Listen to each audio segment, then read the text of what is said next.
Gracias, señor presidente, a los colegas del Senado, al ministro de Agricultura, al gerente de Corabastos y a quienes otro día nos van a poder ver por la televisión porque no se está transmitiendo en directo, pues darles también mis saludos. Bueno, antes de entrar en materia, pero aprovechando que el ministro de Agricultura está aquí, quiero hacer un par de menciones sobre asuntos agrarios en general, que creo que no debemos perder la oportunidad que él está allí. El primero tiene que ver con la crisis del café,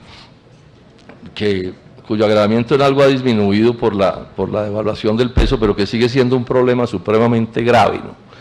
Y que sigue siendo un problema muy grave, señor ministro, usted sabe, porque el abuso de las transnacionales y de las grandes potencias compradoras es, pues, absolutamente inaceptable. Aquí tengo cifras, no las voy a dar, repito, en aras de la brevedad, pero lo cierto es que transnacionales como Nestlé, como Starbucks, cada una localizada en una parte de la cadena, están haciendo fiestas con la miseria de los cafeteros colombianos y del mundo entero.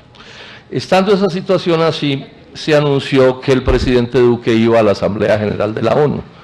Sí, que iban otros presidentes, por ejemplo Bolsonaro de Brasil, y hubo una especie de interés grande entre los cafeteros de Colombia y el mundo, por lo que en la ONU pudieran decir los presidentes de estos países en relación con este tema, que es un tema súper grave, ¿no? Que tiene que ver con millones de seres humanos en todas partes. Lamentablemente, y eso es lo que quiero señalar aquí, es mi reclamo, ni el presidente Duque ni el presidente Bolsonaro, tal vez algún presidente de un país suramericano, se refirió en la Asamblea General de la ONU a este tema.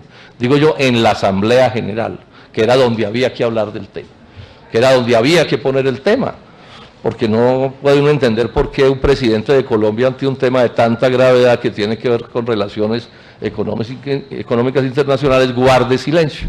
Después de eso promovieron una reunión de menor nivel, sí, lejos, muy lejos de ser algo semejante a la Asamblea General de la ONU, y ahí el presidente Duque algo dijo, y al final lo que acordaron era que dentro de 2 años volvían a tocar el tema en algún evento internacional. Yo creo que ese es un error grave porque los presidentes de los países deben hablar de los problemas de sus países en estos eventos, y más cuando estamos siendo agredidos brutalmente por las grandes potencias económicas y por las grandes transnacionales de este asunto.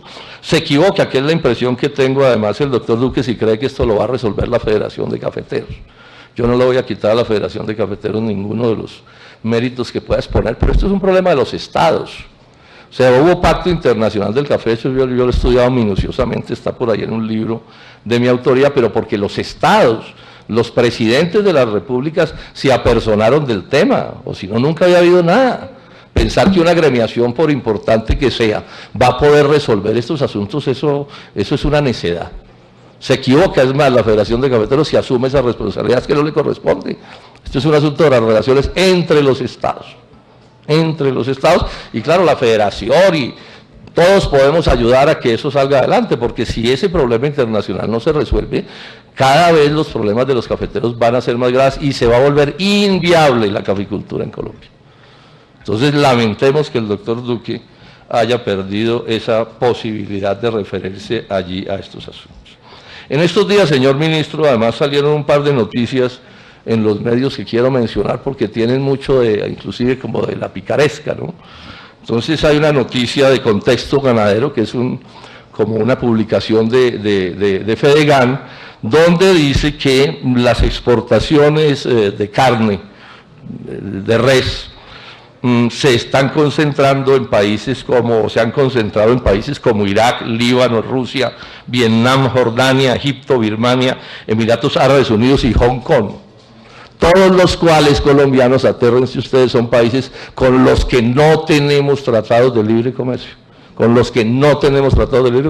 Porque con los que sí tenemos en la hora de aire no nos compra carne, ni Estados Unidos, ni Europa, ni nadie de esos. Estas son las cosas que son como inauditas, pero al mismo tiempo se publicó en estos días en la economía.com de alta gerencia, el periodista Germán Enrique Núñez publica una entrevista con el presidente de ANALAC, que es una organización de productores de leche muy importante de Colombia, y entonces dicen que los están barriendo con las importaciones, que la devaluación no sirvió para contenerlas, que el año pasado importaron 45.000 toneladas de productos lácteos. Entonces miren ustedes el circo de mundo en el que nos han metido los partidarios del libre comercio, ¿sí? La carne de res no la compran con los que no tenemos TLCs, y con los que sí tenemos TLCs nos inundan de leche, y están quebrando a los lecheros colombianos, y van a acabar con la producción de leche en Colombia. Si al 2025 este problema no se ha resuelto, va a haber una masacre de ganaderos productores de leche en el país, la misma que va a haber en el caso del arroz. Entonces quería simplemente como en vía de información decirle esto, señor ministro, e insistirle en que las cosas no están bien en el agro nacional. Bueno, vamos ya al tema. El tema es el tema de Corabastos, que como bien se dijo, hace rato estamos bregando a hacer el debate y no se ha podido. Y hace rato estoy interesado en esto porque creo que hay una combinación de factores en Corabastos que dicen que allí hay desgreño, hay mala organización, y estoy convencido que hay corrupción. Si no en todos y cada uno de los hechos, sí voy a mencionar unos cuantos hechos en donde se han violado las normas en favor, a mi juicio, de decisiones corruptas. Y lo que al final voy a pedirle, señor ministro, es que el Estado colombiano, usted particularmente, se apersone de este tema.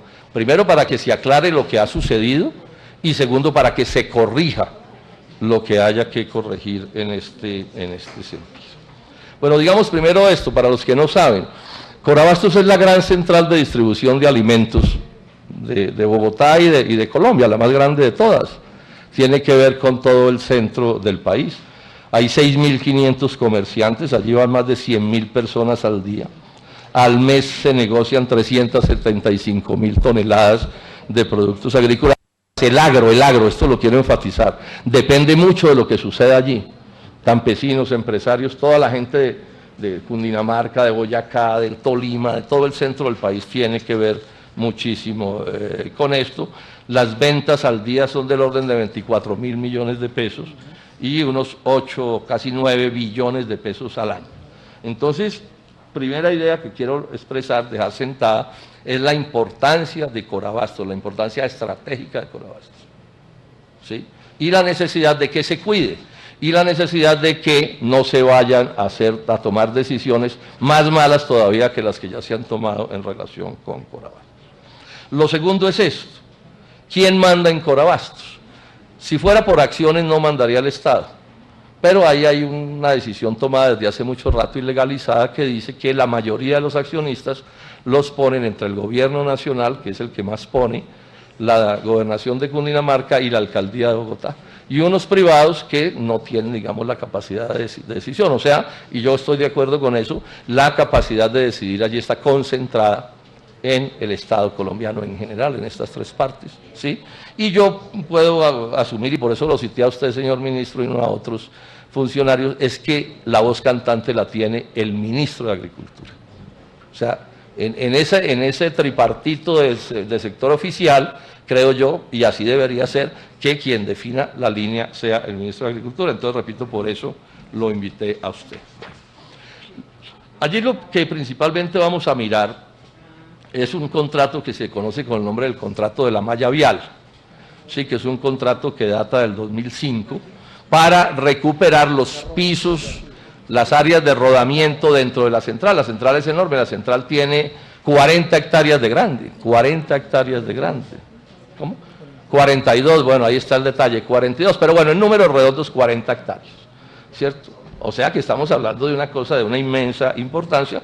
Sus pisos por cualquier razón se deterioraron y en el 2005 se hizo un contrato con una empresa, una concesión, una empresa que se llama Covial, para que recuperara ese piso, ¿no? 206.000 metros cuadrados de concreto había que echar.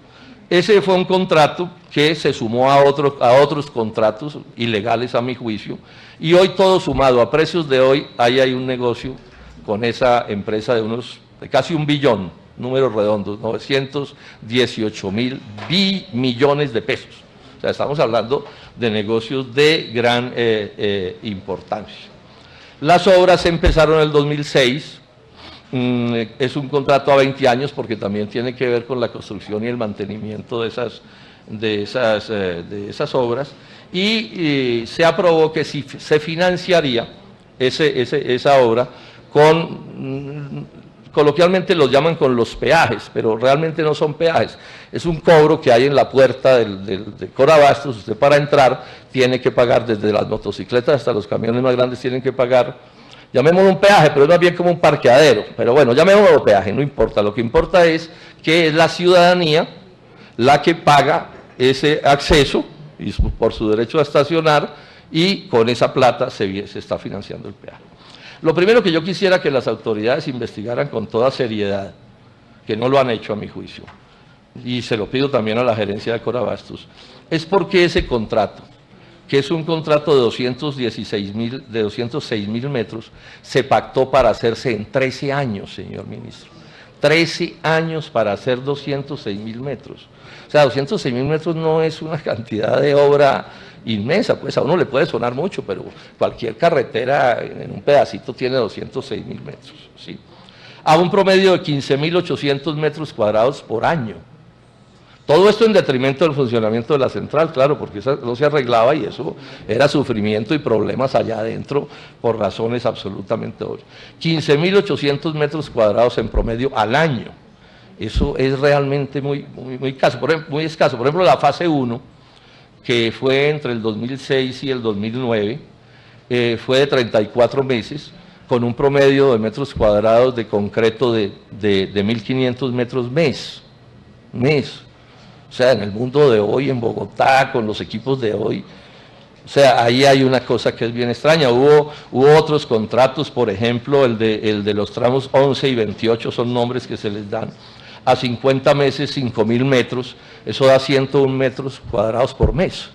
Entonces, ahí ya hay una cosa que a mí me llama la atención y que yo le doy una explicación, y es que este negocio se financió, o sea, no tenemos la información completa, no es fácil que a uno le den la información, pero yo creo que este fue un negocio de esos como de burro amarrado, que se financió no tanto con la inversión del contratista, sino con los peajes. Entonces, por eso organizaron la cosa para que el chorro de los peajes fuera haciendo la obra en un lapso, a mi juicio, inaceptable. O sea, una mala manera de tomar decisiones contractuales, y que por supuesto favorecían a los contratistas, a los de Coviales. Es la primera cosa sobre la que llamo la atención y pienso que debería investigarse por qué eso se hizo de esa manera. La segunda cosa, y esta es a mi juicio bastante más grave, son los costos del metro cuadrado a los que se hizo ese contrato. El metro cuadrado pues construido de concreto.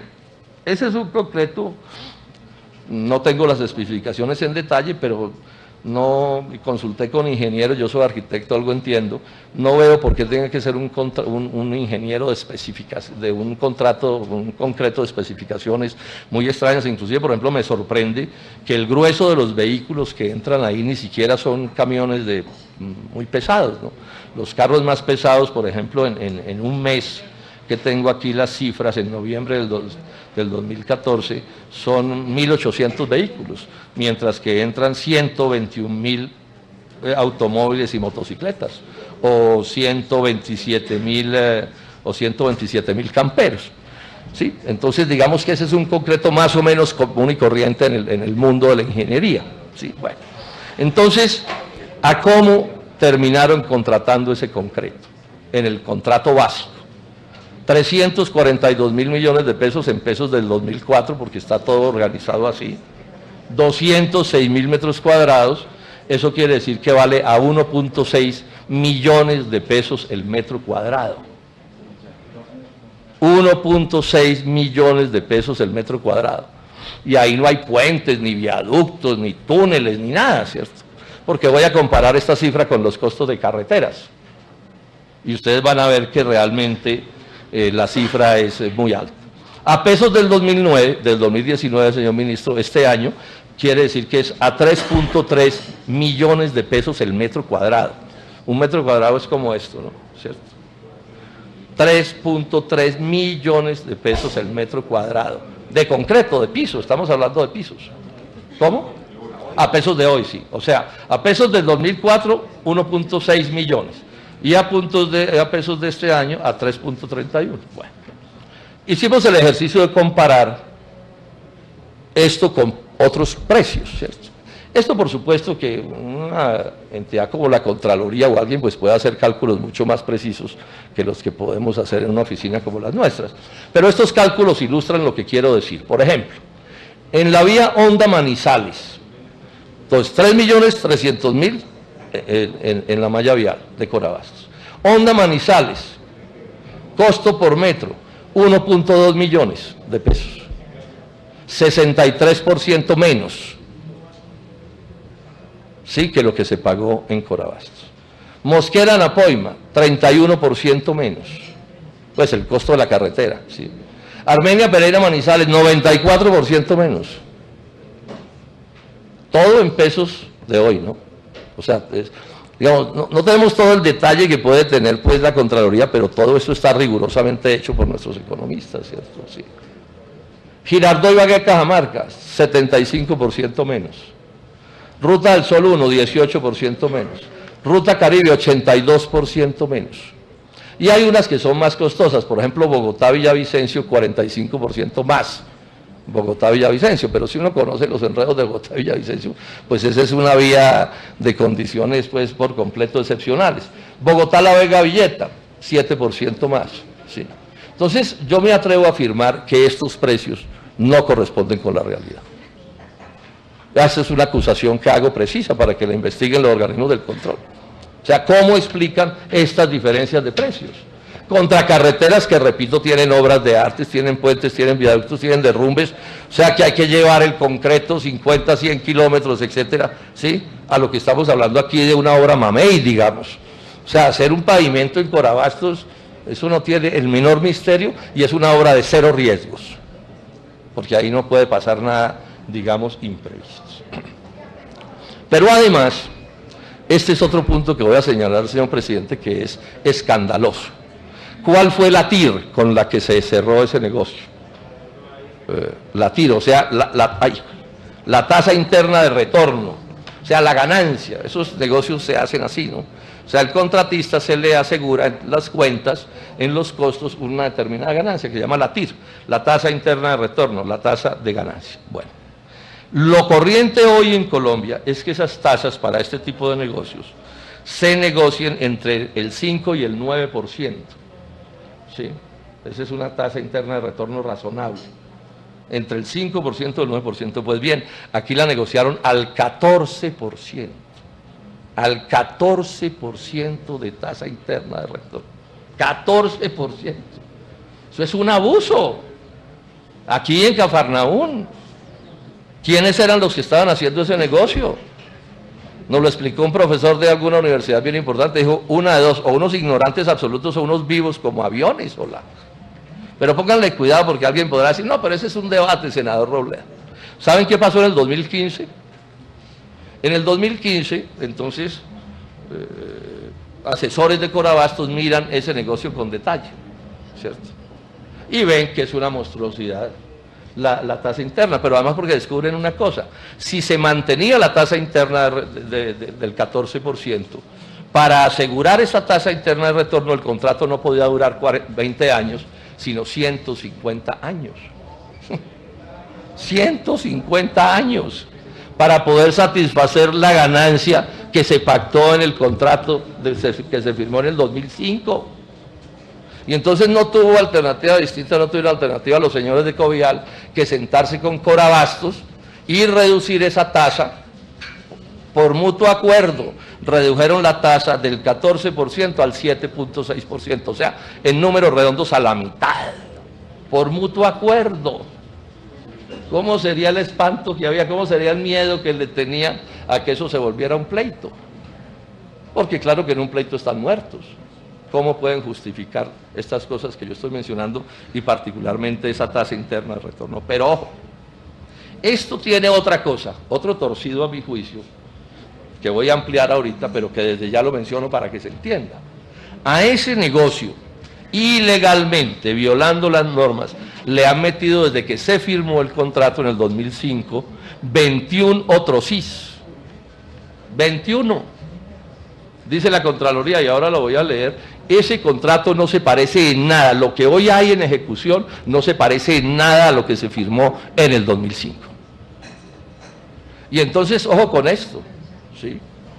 ellos advierten en el acuerdo que se hizo que esa disminución de la tasa interna de retorno solo se le hará a los otros SIS, que son una plata importante, pero que el contrato inicial se mantiene con la TIR del 14%. Entonces no les quedó otra alternativa, sino que bueno, que no se alargara el contrato 150 años, sino 10. Entonces lo dejaron hasta el 2035. Esto, o sea, si esto no fuera así de grave, sería hasta cómico, hasta ridículo. O sea, ¿cómo es posible que este país se gobierne de esta manera? ¿Dónde estaba el Ministerio de Agricultura, señor ministro? No es su ministerio, pero digo en general, el Estado, el ministerio, ¿dónde estaba? Permitiendo que estas cosas sucedieran con recursos que en proporciones importantes, cerca de la mitad son recursos públicos. Son recursos públicos. Bueno, miremos un poco lo de los otros SIS. Por presiones de la ciudadanía o de quienes trabajan allí, sobre esto siempre ha habido adentro de Corabastos un sector de comerciantes muy respetable que siempre ha dicho eso está mal, pero no les ponen cuidado, los aplastan en las juntas directivas. Esa es la lamentable historia de esto. Sin embargo, por esas presiones se logró que la Contraloría General de la República hiciera una investigación que produjo un informe en el 2011. En el 2011, la Contraloría General de la República, la nacional. Sí, bueno. Voy a leer algunas conclusiones del informe. Se centra mucho en el tema de los otros SIS, pero hace advertencias sobre estos temas que estoy yo mencionando aquí. Entonces dice esto. Dice que Corabastos, utilizando el contrato tal, para no celebrar nuevos procesos de contratación respecto a obras que deben alentarse al interior de la misma, pero que no guardan relación con el objeto del contrato, firmó un poco de otros SIS. O sea, la Contraloría les cae y les dice, esos otros SIS son irregulares, es lo que les dice la Contraloría. Porque para usted poderle hacer un otro SIS a un contrato se tienen que cumplir unos ciertos requisitos. Bueno, ese es el pleito de Ocaña Gamarra en la Ruta del Sol. La ilegalidad, doctor Mejía, acuérdese que tiene que ver con que esa vía Ocaña Gamarra, en el caso de Odebrecht Grupo Aval, no tenía nada que ver con el contrato original. El contrato original era así y el otro era así. Bueno, y aquí entonces se pusieron a firmar otros SIS para evitar, ¿sí?, para evitar que se utilizaran las normas legales de Corabastos para hacer contratos sobre otros temas. Entonces, ¿qué dice ¿qué dicen las normas y qué dice el manual de contratación de Corabastos? Esto aquí estoy leyendo lo que dice la Contraloría, no son pues, digamos, genialidades mías, ¿no es cierto? Dice la Contraloría que con estas astucias se generó el incumplimiento del manual de contratación de Corabastos y los principios generales de contratación como son la planeación, la publicidad, la transparencia, la selección objetiva, entre otros. Está diciendo la Contraloría, ¿sí? Dice que conceptúa que la gestión y los resultados, la conclusión final es que esto es desfavorable. Y fundamentalmente lo dice porque es que esos contratos no tienen nada que ver con la construcción de la malla vial, porque el contrato que se hizo era para construir la malla vial. Ahora voy a leer qué cosas les agregaron, pues como ejemplos, porque son muchas. Entonces miren lo que concluye la Contraloría. Esto es la Contraloría al 2011, que encontró 14 otros SIS. Bueno, de allá para acá, del 2011 para acá, han hecho 7 otros SIS, también irregulares, porque no tienen que ver con el objeto primordial, con el objeto para el cual se hizo el contrato madre, llamémoslo. Dice, en este momento se trata de un contrato de concesión totalmente diferente en todos los aspectos al inicialmente suscrito. Y eso está prohibido, eso no se puede hacer. Está prohibido en la contratación pública. ¿Sí? Dice la Contraloría también, lo que ha creado a la fecha, y esto lo está diciendo en el 2011, ahora estamos peor, este contrato tenga un plazo, un término y un valor indeterminado. A partir de esto es que les toca cambiar el otro sí, porque la Contraloría dice, oiga, es que ni siquiera se sabe cuándo va a terminar ese contrato, ni se sabe cuál es el precio. Y por eso es que tienen que terminar haciendo la modificación del otro sí, ¿cierto? Bueno, voy a extenderme un poco en la irregularidad de esto, Porque sobre esto, digamos, el concepto 2149 del Consejo de Estado de la Sala de la Consulta Civil es absolutamente preciso en que eso no se puede hacer. Sí, dice que ese contrato resultaría anulable, ese tipo de contratos, y que quienes hayan participado en su preparación estarían incursos en las responsabilidades que legalmente les corresponda. O sea, aquí no hay duda, digamos, legal sobre lo que estamos hablando. El propio manual de contratación de Corabastos, porque Corabastos tiene un manual propio de contratación, ¿sí?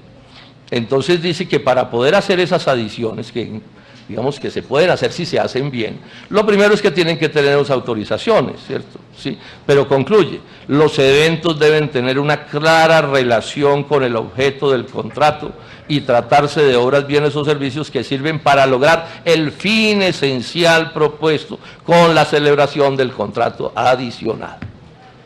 Y recuerdo, este era un contrato para hacer una malla vial, no para hacer otras cosas. Otras cosas que se pueden necesitar, yo no voy a discutir si las otras cosas que le pegaron a ese contrato se pueden necesitar, es posible que sí, pero tenían que haberlas hecho mediante un proceso contractual diferente. Porque no cabía en esto. Veamos algunos que lo dice la Contraloría. No voy a extenderme mucho porque estoy haciendo esfuerzos por ser breve. Entonces, el otro sí número 18, dice la Contraloría. El reforzamiento de la bodega 35 de la bodega Fomic. Entonces, ahí hay problemas estructurales en la cimentación de la bodega, ¿cierto? Entonces, ¿qué tiene que ver con la malla vial? Sí, se cae más o menos de su peso. Otro sí número 19, todo esto es Contraloría, no es la oficina del senador Robledo, es Contraloría General de la República.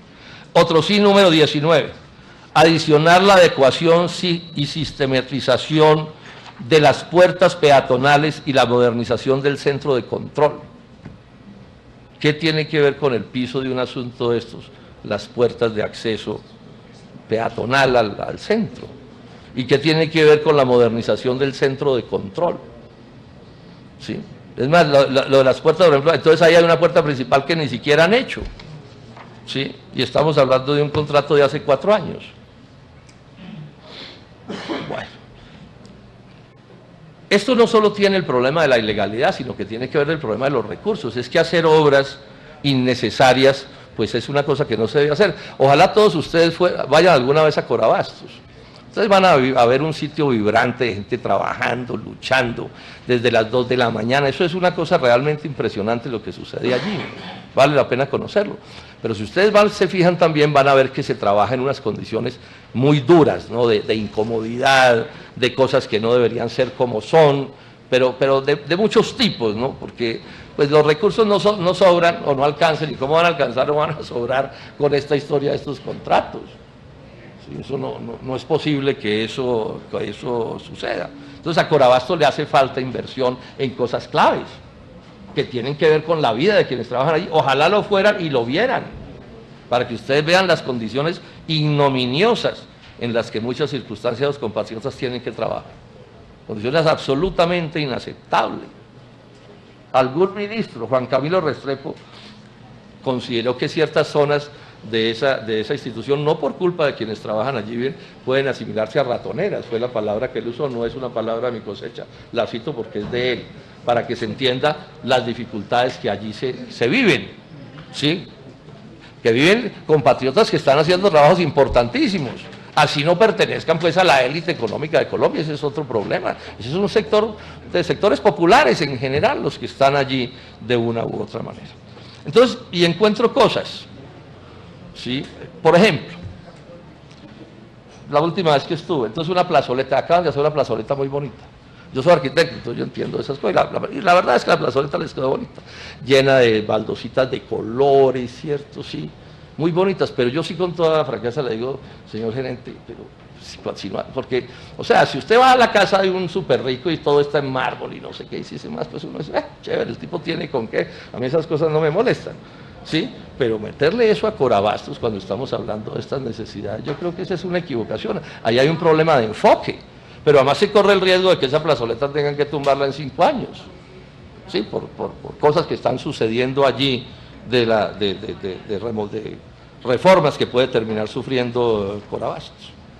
Hay otro asunto que quiero mencionar que también muestra el desgreño de lo que está sucediendo allí y que puede estar ocultando cosas de extrema gravedad. En esa auditoría, llamemos, o inspección que le hizo la Contraloría a Corabastos, encontró que había, lo voy a poner distinto, a mayo del 2019 hay en Corabastos 195.000 acciones de más. 195.000 acciones, señor ministro, de más. O sea, hay un número de acciones, las legales, y aparecen otras 195.000. 195.000 puede dar para elegir un miembro de la Junta Directiva. O sea, estamos hablando de cosas serias, porque esa es una institución de negocio. Eso ya es muy grave, pero ¿qué es lo que es más grave? Es que la auditoría de la Contraloría del 2011 encontró que había 17.000 de más. Entonces, lo que pasó entre el 2011 y esta fecha es que no solo no se arregló el problema, sino que se agravó. O sea, se pasó de 17.000 acciones de más a 195.000 acciones de más. Alguien dirá que estas cosas son menores. No, son menores. Los que entienden de contabilidad saben que cuando en una contabilidad faltan 1.000 pesos hay que ponerse a buscar, ¿sí? Porque puede ser 1.000 pesos o 1.000.000 de pesos o 1.000 millones de pesos, nadie sabe. O sea, con eso como está ahí, nadie sabe qué es lo que está pasando con esas acciones. Y esto es una cosa que se ha tolerado que siga sucediendo. No es tampoco tan misterioso aclarar qué es lo que está sucediendo. Y por último, les insisto en que estoy... Y por último,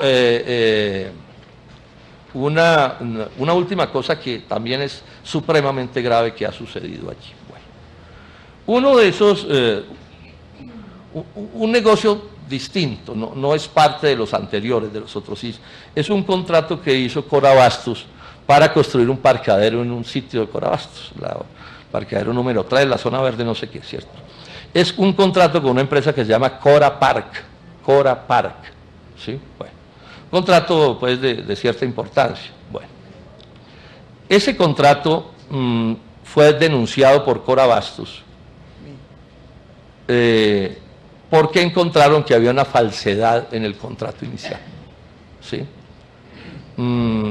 Que las personas que contrataron no tenían, digamos, capacidad de contratar, y entonces lo demandaron. Bueno, Corapar contrademandó y pidió un tribunal de arbitramiento por 248.000 millones de pesos. Era lo que Corapar consideraba que estaba pues perdiendo en ese negocio, que le estaban tumbando, llamémoslo así.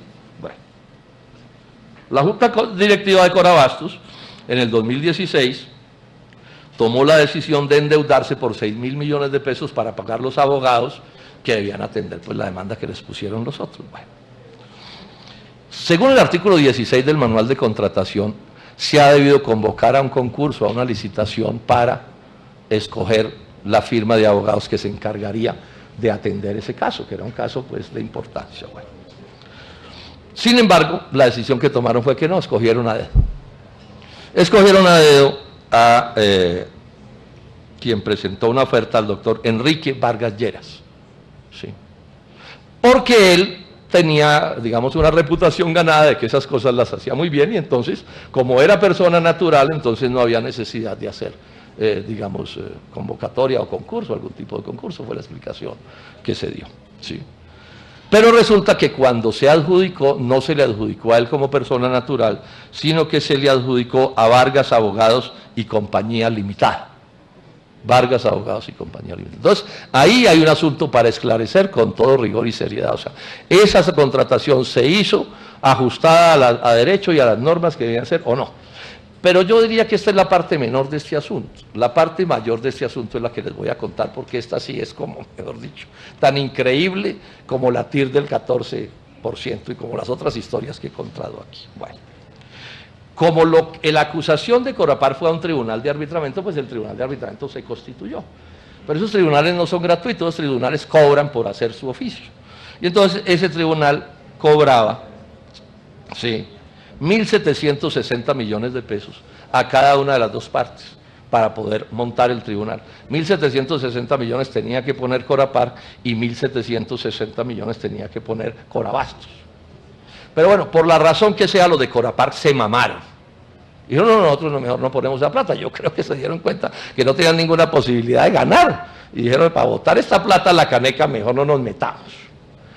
En esas circunstancias, el tribunal se ha debido levantar, o se ha podido levantar, y decir, bueno, hasta aquí llegó este asunto, porque la parte que acusó no está interesada y listo, y se resuelve la cosa. Y esta es una de las mayores curiosidades que ojalá alguien me explique hoy aquí. Resulta que Cora Bastos pagó su parte del tribunal, ¿sí?, 1.760 millones, y pagó la parte de Coraparc, para que el tribunal siguiera actuando. Para que el tribunal siguiera actuando, o sea que Cora Bastos, para efectos del tribunal, pagó 3.520 millones de pesos. Un tribunal que el mismo Coraparc había dicho, yo no quiero que haya tribunal. Eso se puede hacer, eso es legal hacer eso, ese juego de que se retira mi contraparte y yo pongo la plata del otro para que el tribunal siga, ¿cierto? Pero ahí aparece una discusión que es clave. Bueno, se puede hacer, pero ¿es conveniente hacerlo? Bueno, el tribunal, como era obvio, porque Coraparc ya no estaba, digamos, actuando de verdad en el litigio, estaba derrotada de antemano, pues el tribunal falló a favor de Cora Bastos. Pero ¿qué fue lo que se ganó Cora Bastos? ¿Qué se ganó Cora Bastos? Miren lo que le tocó pagar a Cora Bastos. Lo de ellos, 1.760 millones. Lo de Coraparc, otros 1.760 millones. Al doctor Enrique Vargas Lleras le tuvo que pagar 799 millones de pesos por honorarios. 799 millones de pesos por honorarios. De un tribunal que realmente fue poco o nada lo que hizo. Y además una prima de éxito por otros 799 millones de pesos, porque el contrato que él hizo decía que ganara o perdiera, se ganaba 799 millones. Pero si ganaba, le tenían que dar otros 799. Háganme el favor. Háganme el favor. Es que esto es así como increíble y por eso lo detallo. Entonces no me va a decir, señor gerente, que fue un buen negocio haberle pagado a los otros. Porque pagarle a los otros nos costó 1.760 millones de pesos que habíamos podido ahorrarnos, y 799 millones de pesos porque no había prima de éxito que pagar. Porque no había habido, digamos, desarrollo del litigio. Esa es la realidad de este asunto. Ahora alguien me dirá, pero es que como el tribunal falló, nos aseguramos que los de Coraparc algún día no vaya a ser que nos pongan otra vez la demanda o la resuciten de alguna manera. Pero es obvio que lo que había era que correr el riesgo, si es que ese riesgo existía. Pero uno puede tener ganado un pleito y lo mantiene vivo para ganarlo a un costo astronómico como este costo del que estamos hablando. A mí me parece esto completamente inaceptable, repito, en un ente que es público en proporciones muy grandes, en plata prácticamente la mitad, y que cumple una función importantísima. O sea, este chiste le costó a Cora Bastos 5.111 millones de pesos, que por lo que sabemos fueron conseguidos por un crédito que habían tramitado de 6.000 millones, o sea que en tasas de interés yo no sé cuánto nos va a terminar costando este chiste. Bueno, yo concluyo, podría decir más cosas, pero estoy cogiendo las cosas más gruesas, señor ministro. Yo creo que eso está funcionando demasiado mal. Es inaceptable lo que está pasando allí. O sea, yo creo que los negocios y todo eso se pueden hacer y hay que hacerlos, estamos en una economía de mercado, pero las cosas hay que hacerlas bien hechas. Bueno, por último esto último que voy a mencionar es para dejarlo como constancia, porque ante el gustazo que nos dimos los bogotanos de acabar con la pesadilla peñalosista, pues entonces ya seguramente no va a suceder una cosa que venía trabajando el doctor Peñalosa. El doctor Peñalosa venía trabajando, voy a simplificarlo mucho porque pues digamos ya no ganó, ¿cierto? Sí. Venía tramitando en su plan de ordenamiento territorial sacar a Cora Bastos de ahí, para montar un inmenso negocio de especulación inmobiliaria. Ustedes se imaginan lo que valen para construir apartamentos o lo que sea, 40 hectáreas, ahí donde está Cora Bastos, 42, toda la plata del mundo. Entonces, el doctor Peñalosa venía armando las cosas para poder sacar a Cora Bastos de allí. Eso pues, no se conocen todos los detalles, pero está planteado, aquí tengo las pruebas, no lo voy a mencionar. Y eso sigue siendo un riesgo que está ahí.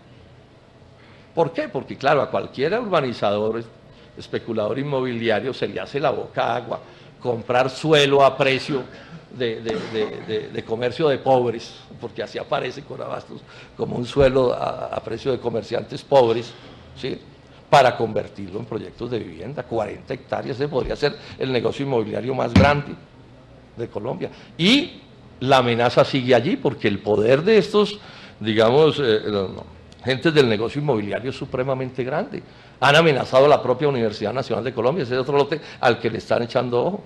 Peñalosa también habló de hacer un negocio parecido en el Buen Pastor, en la cárcel de mujeres. O sea, esos lotes grandes oficiales son lotes que son muy atractivos para esas cosas. Yo quiero señalar que avanzar en esa dirección sería un error gravísimo, porque es que esas son, digamos, instituciones fundantes del desarrollo de las ciudades, ¿sí?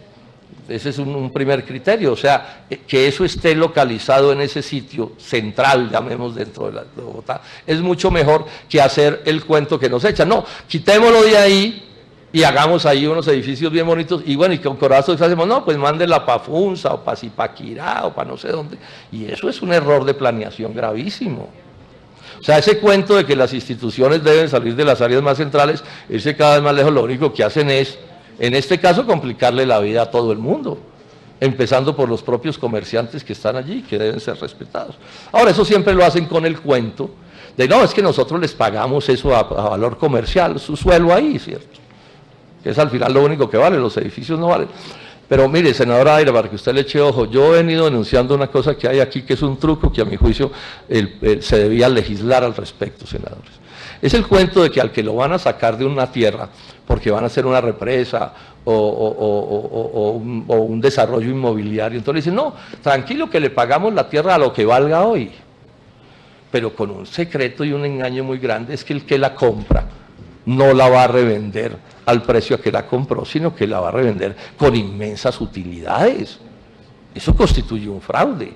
O sea, que a mí me obliguen a vender mi tierra a 1.000 pesos el metro, para poner cualquier cifra, me obligan a vendérselo a Pedro, y Pedro después lo vende a 10.000 pesos, o a 100.000, o a 500.000, o a lo que sea, y el Estado se presta para eso. O sea, y lo obvio sería, si es que eso es tan verdad que se necesita, debería llevarse a los afectados, porque es que además al que sacan de su sitio de trabajo, de su sitio de vivienda, este análisis que estoy haciendo también cuenta para la gente que sacan de sus viviendas. Resulta que es que la gente que sacan de sus viviendas, él no tiene ahí solamente un pedazo de tierra, tiene unas relaciones familiares, unas relaciones económicas, tiene tantas cosas que se han construido a lo largo de 20, 30 o 50 años. Eso suena muy alegre que yo le diga al señor que vende papaya en Corabastos, no, váyase para Funza con sus papayas. Pues sí, eso suena muy fácil, ¿no? Pero pregúntenle al señor qué significa eso, dónde vive, cuáles son sus relaciones familiares, dónde están sus amigos, sus compañeros de trabajo. O sea, esto no puede seguir siendo tan desalmado como lo vienen planteando, Yo no me opongo, y esto lo quiero enfatizar, a que se hagan negocios, yo esto lo he dicho mucho. Estamos en una economía de mercado, y las economías de mercado presuponen que hay actividad económica y hay negocios, y en general todo el mundo trabaja por una utilidad o por un sueldo que le representa un ingreso, y eso no es, digamos, inmoral ni pecaminoso. Pero yo lo que sí defiendo es que los negocios deben ser buenos. ¿Qué quiere decir buen negocio? Bueno para el que hace el negocio, pero bueno para la sociedad en su conjunto. Bueno para la ciudad, bueno para el barrio, bueno para los vecinos que están ahí, para que a todo el mundo le vaya bien, o si no, ¿qué tipo de cosas estamos haciendo? Este capitalismo de amigotes que se viene montando en Colombia, donde 3 o 4 barren con todo y se quedan con todo, ¿cierto? Cambian las leyes, las normas, etcétera, está destruyendo al país. Miren Chile, me van a excusar que me meta en eso, pero lo voy a mencionar. Entonces el cuento que nos dijeron, milagro chileno, no, por debajo de la mesa se movían unos tiburones de tamaños descomunales que terminaron llevando a ese pueblo al grado de desesperación en el que está, y ahí lo vemos movilizado. No, que es que el castrochavismo, no, son cuentos. O sea, es que a la gente no la pueden acosar y acosar y acosar, y que la gente estoicamente se aguante lo que sea. Entonces, repito, el problema no es que haya una economía de mercado, el problema es qué tipo de economía de mercado y cómo va la gente sencilla en eso. Entonces, concluyo con esto. Primera idea, no debe desplazarse a Corabastos. En este momento ese, digamos, riesgo inminente no está, pero en cualquier momento puede aparecer, ¿cierto? Sería malo para Bogotá, para los comerciantes, los transportadores, los agricultores. Lo que debe hacerse es salvarlo, señor ministro, y mejorarlo. Eso necesita mejorarse. Las condiciones ambientales de Corabastos no son las debidas. Y en parte no son las debidas porque este negocio leonino, que le tiene montado como un parásito, no permite que haya los recursos suficientes para atender eso como se debe atender. Deben unirse los comerciantes, los productores y los usuarios, no se deben tratar como enemigos. Ahí se puede generar una relación en la cual todo el mundo gane. Pienso que el Ministerio de Agricultura, señor ministro, tiene que apersonarse de esto de verdad. O sea, eso no puede ser como un asunto expósito allá, ¿no? Que nadie responde por eso. No, el Estado tiene que estar pendiente de lo que está pasando allí. O sea, esto no puede ser que al final se diga, no, es que el gerente y los de la junta directiva verán, ellos responden. No, porque es que ahí están los que están, es porque ahí los ha puesto de una u otra manera el Estado colombiano. Creo que se debe proteger con mucho cuidado a esos comerciantes que hay ahí. Yo he venido en una campaña a defender lo que yo llamo la clase media empresarial. Aquí se habla mucho de los empresarios. Todo el día quienes mandan los empresarios, las empresas y las empresas. Pero ya cada vez veo más que ese es un cuento para defender a unos cuantos, mientras permiten que a los demás les vaya súper mal. ¿Sí? Porque no son del curubito de los negocios, no. Está bien que haya negocios superpoderosos, etcétera. Tampoco se trata de poner en duda su existencia. Pero sí hay que pensar, y bueno, y de ahí para abajo, ¿cómo le va a la gente? O sea, en el agro, el de las 10 hectáreas, las 20 hectáreas, las 3 hectáreas, ese no importa. Es negativo que se monopolice más el sector. Usted le tiene que echar ojo a eso, ministro. Ese cuento de que aquí nos van a salvar los hipermercados y que lo único que importa en comercio es que eso florezca, es un error. Es un error. En el momento en que se queden con el control de todo el negocio, nos sacan los ojos. Hay que proteger a los de la tienda de la esquina, hay que proteger al pequeño comercio, al mediano, a la gente que está en Corabastos, los de todos los niveles. No, es que es una transnacional y es muy poderosa y que se quede con todo, y que es que son unos magos y todo lo hacen bien. No más cuentos. No echen más cuentos.